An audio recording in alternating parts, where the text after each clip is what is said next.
Hello friends, welcome to Tech Media LK. අද අපි මේ වීඩියෝ එකෙන් බලමු පරණ PC එකක් අලුත් PC එකක් වගේ හදාගන්නේ කොහොමද කියලා. ඉතින් මේ වීඩියෝ එකේදී hardware upgrade සහ software tricks කිහිපයක් ගැන කතා කරනවා. ඉතින් මේවා use කරලා වගේ අවුරුදු 10ක් පරණ PC එකක් වුණත් fast කරගන්න පුළුවන්.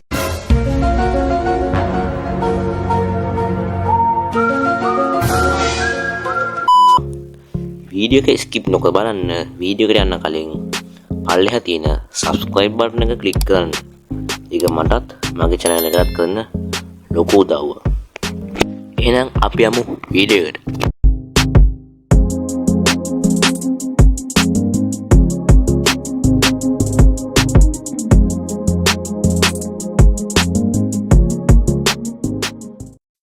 old PC එක slow වෙන්න හේතු කිහිපයක් තියෙනවා. පළවෙනි හේතුව තමයි all hard drivers. all hard drives කියන්නේ SSD hard drivers. ඒවා හරිම slow. දෙවෙනි කාරණාව තමයි low RAM.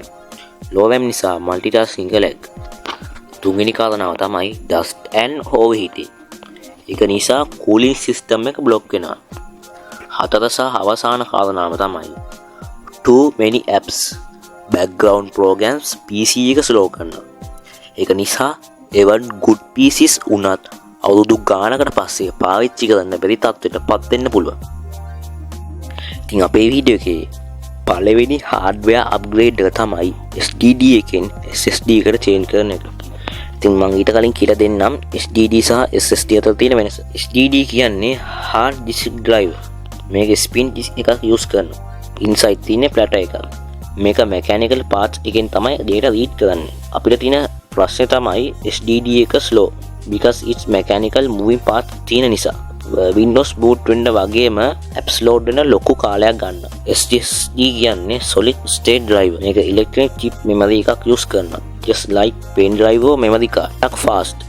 no moving parts. so performance speed එක ලොකු වෙනසක් දෙනවා. PC එක boot වෙන්න වගේම files උත් ශනික open වෙනවා. දෙවෙනි hardware upgrade එක තමයි add more RAM. ඉතින් 8GB RAM තිබුණත් multitasking smooth. නමුත් gaming හෝ video editing කරනවා නම් 8GB RAM even better. තුන්වෙනි hardware upgrade එක තමයි අහත්තම වශයෙන් මේකත් මේක upgrade ගන්න මේ clean කරන එක තමයි අපි PC එක. අපි දැන් මේකින් කරන්නේ PC එක case එක open කරලා dust clean කරන්න.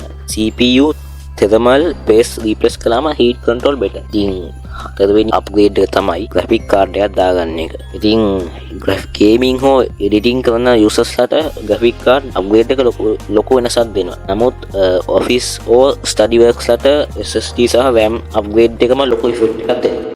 හරි friends, මං හිතනවා මේ simple step follow කරලා ඔයාගේ පරණ PC එක smooth හා fast work කරයි කියලා. ඉතින් SSD upgrade එක වඩා ලොකු වෙනසක් දෙයි. ඉතින් ඔයාලට මේ වීඩියෝ එක useful නම් like කරන්න. ඔයාගේ යාළුවන්ටත් මේ වීඩියෝ එක share කරන්න. තවත් awesome tech වීඩියෝ එකකින් හමු වෙමු. See you guys.